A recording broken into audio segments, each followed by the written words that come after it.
Lumalakas ang tiwala at ang approval ng mga Pilipino sa investigasyon ng International Criminal Court o ICC sa madugong drug war sa ilalim ng administrasyon ni dating Pangulong Rodrigo Duterte. Ayon kay former Presidential Advisor for Political Affairs, Ronald Llamas, makikita sa mga survey na isinagawa ng Okta, SWS at Magdalo na mas maraming Pilipino ngayon ang sumusuporta sa investigasyon ng International Criminal Court o ICC sa kampanya ng nakarang administrasyon laban sa iligal na droga.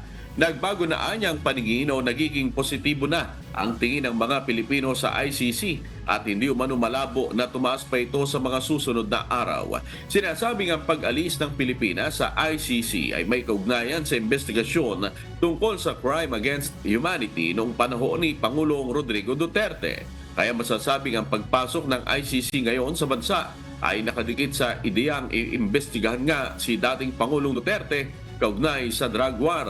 Pakinggan po natin ang pahayag ni former Presidential Advisor for Political Affairs, Ronald Llamas. Tumataas na yung approval sa ICC para imbestigahan si Digong, 'di ba? Yung surveys halos 60% ng mga na-survey, ang tingin ay dapat talagang makipag-cooperate ang gobyerno sa ICC.